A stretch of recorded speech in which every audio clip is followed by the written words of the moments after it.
Mwanaume kumkatili mwanaume mwenzake kumlazimisha kuingia kwenye mahusiano ambayo. Mambo dada?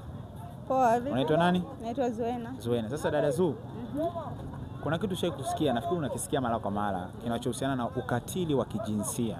Kwa hiyo unavyoelewa ukatili wa kijinsia ni nini? Mimi ninavyoelewa ukatili wa kijinsia ni kumfanyia mtu kitendo ambacho si hizini yake au ambacho hakiendani na yeye. Aina ngapi za ukatili unazozifahamu wewe za kijinsia?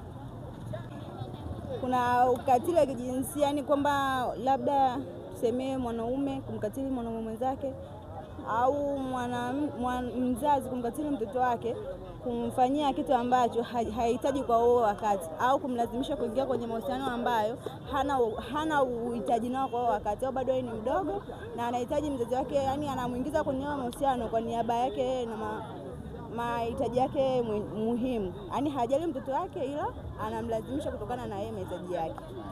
Asante sana, lakini kwa kuongezea, tafasiri ulionipa ni nzuri sana, imejitosheleza, ila kwa kuongezea, ukatili wa kijinsia ni hali yoyote ile ambayo inafanywa kinyume na utaratibu au haki za binadamu zinahitaji.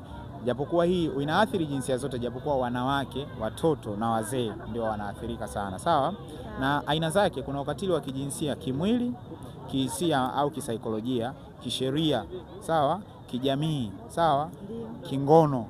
Hii ndo kubwa sana, inafahamika sana ukatili wa kijinsia nini? Wa kingono. Ndo ile kulawiti, kumbaka. Unafahamu ni wapi labda ukiona mtu au wewe ikikutokea wapi pa kukimbilia?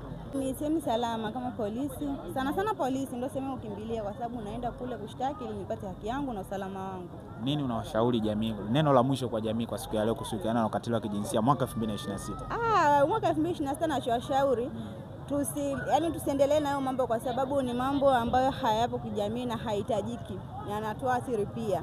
Kwa hiyo kawaida napanga tu busy, lakini wewe ukinikola